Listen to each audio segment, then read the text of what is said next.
Até aqui, falamos de situações muito presentes na rotina da escola pública. Agora, no fechamento do curso, a reflexão é mais ampla. Como a escola organiza sua comunicação como instituição? Essa questão importa porque muitos problemas de comunicação não começam exatamente no momento da fala ou de uma mensagem. Às vezes, vem antes disso, como uma informação que não circulou bem, uma decisão que não foi explicada, uma demanda que ficou sem retorno, de responsabilidades pouco definidas ou de critérios que não foram combinados pela equipe. Por isso, nesta última semana, vamos relacionar 3 pontos: comunicação, cultura organizacional e corresponsabilidade.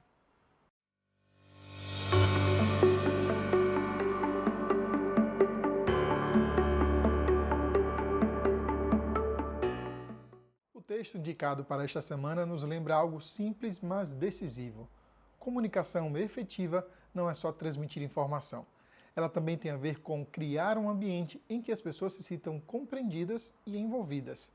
Isso ajuda a deslocar um pouco o nosso olhar. Na escola, é claro que comunicar envolve avisar datas, divulgar orientações, explicar normas, responder dúvidas e informar mudanças. Tudo isso faz parte da rotina, mas a comunicação não termina quando a mensagem é enviada. Por exemplo, uma orientação pode ter sido encaminhada e ainda assim continuar pouco compreendida. Ou uma decisão pode ter sido comunicada, mas para ser distante da equipe. Comunicar melhor não significa apenas escrever melhor ou falar com mais desenvoltura. Significa criar condições para que a informação chegue às pessoas certas, faça sentido para elas e indique algum caminho possível. Na prática, comunicação tem relação com gestão, convivência e confiança.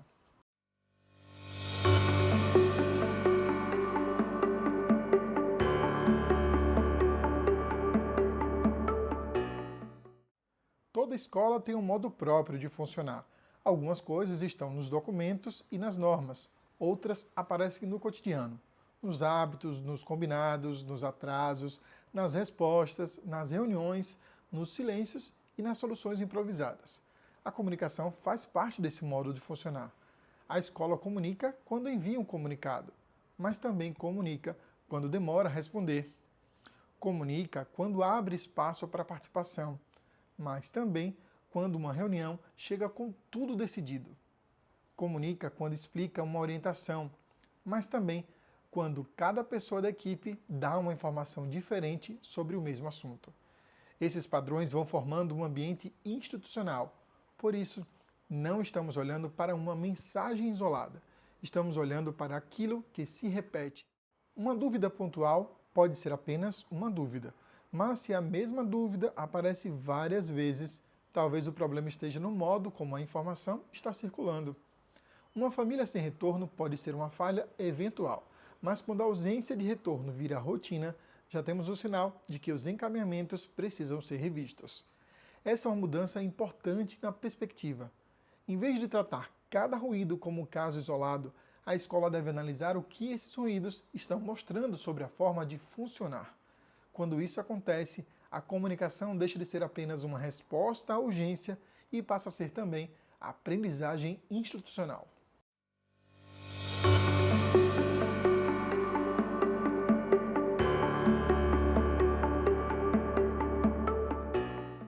A rotina escolar é atravessada por urgências. Quem trabalha em escola sabe bem disso. Uma família procura informação, um estudante traz uma demanda, a equipe precisa de alinhamento, chega uma orientação da rede, muda calendário, surge uma situação delicada. Em muitos momentos será preciso decidir e responder rápido. O problema não é improvisar de vez em quando. O problema é quando o improviso vira o modo normal de funcionamento. Quando tudo depende da memória, da boa vontade ou da iniciativa de uma pessoa, a comunicação fica vulnerável. Um assunto importante pode ser tratado no canal errado.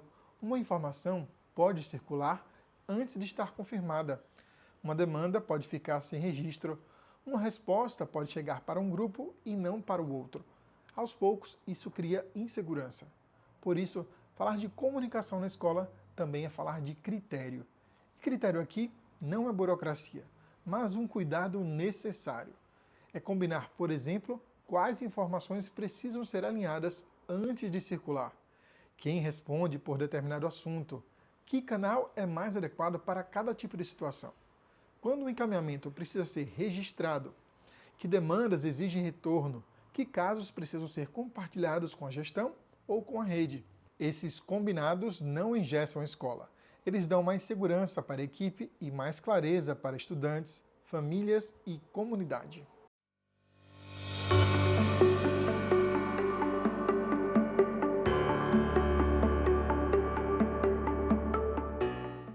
A comunicação da escola não pode depender de uma única pessoa, mas também não pode ficar solta. Quando tudo passa pela direção, até as questões simples se acumulam. A gestão fica sobrecarregada, os retornos demoram e a escola perde agilidade. Por outro lado, quando cada profissional responde sem alinhamento, aparece outro problema: informações contraditórias, orientações incompletas, o uso inadequado de canais e interpretações diferentes para a mesma situação. A corresponsabilidade ajuda a encontrar um equilíbrio. Direção, coordenação, professores, técnicos, estudantes, famílias e comunidade participam da comunicação escolar de formas diferentes. Cada um ocupa um lugar. Cada um tem limites e responsabilidades. O que não pode faltar é algum nível de articulação entre esses papéis. Na prática, isso significa combinar como a escola informa, escuta, responde, registra e encaminha. Não para controlar tudo que as pessoas dizem, mas para manter a coerência institucional. Clareza, cuidado com a informação e retorno às demandas não podem depender apenas do estilo pessoal de cada profissional. São parte da responsabilidade coletiva de uma escola pública.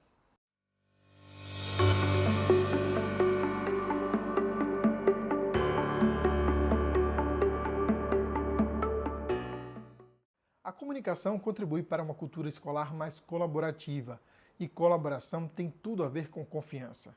A confiança na escola não se constrói apenas com boas intenções.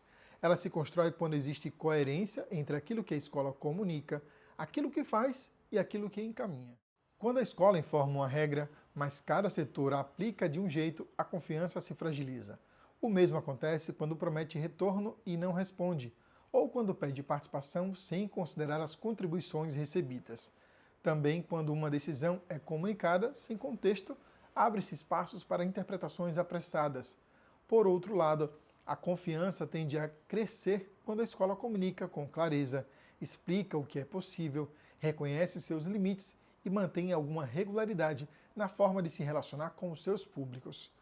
Isso não significa que a comunicação resolva todos os problemas. A escola pública lida com conflitos, urgências, normas, expectativas diferentes e situações difíceis, mas uma comunicação mais organizada pode evitar que problemas já existentes piorem por falta de informação.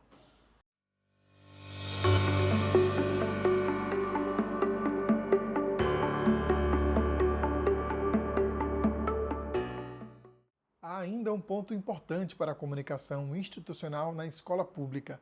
Como já tratamos em aulas anteriores, a escola tem autonomia em muitas situações do cotidiano, mas não atua de forma isolada, pois integra a rede de ensino. Isso exige leitura cuidadosa de cada situação. Muitas comunicações de rotina são de responsabilidade direta da escola.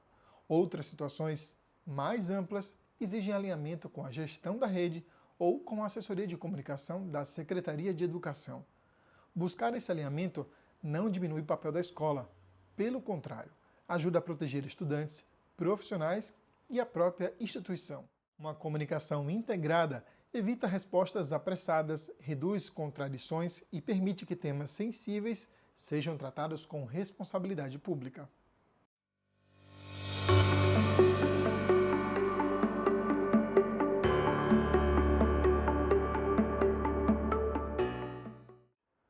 Quando a comunicação da escola é observada com mais atenção, alguns sinais começam a aparecer. Uma dúvida que se repete pode mostrar que a orientação não está chegando com clareza. Uma reunião com pouca participação pode indicar que o formato não favorece o diálogo. Uma demanda que passa por muitas pessoas antes de ter uma resposta pode revelar que o fluxo de encaminhamento precisa ser melhor combinado. Esses sinais não devem servir apenas para apontar falhas. Eles podem e devem ajudar a escola a aprender sobre o próprio funcionamento. Esse talvez seja um dos pontos mais importantes para a finalização do curso. Uma comunicação mais organizada não nasce apenas de mensagens melhores, mas da capacidade de perceber padrões, ajustar rotinas e construir critérios comuns. Nem toda mudança precisa ser grande.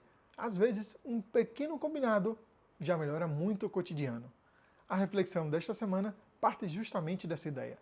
A proposta que faço para você é observar em seu contexto um aspecto de comunicação institucional que possa ser fortalecido a partir de pequenas mudanças no cotidiano. Mais do que chegar a uma resposta única, trata-se de consolidar um olhar mais atento para os fluxos e as formas de circulação da informação na escola. Esse exercício ajuda a transformar a comunicação em um elemento importante da gestão, capaz de sustentar relações mais claras, cuidadosas e corresponsáveis no trabalho educativo. Até a próxima!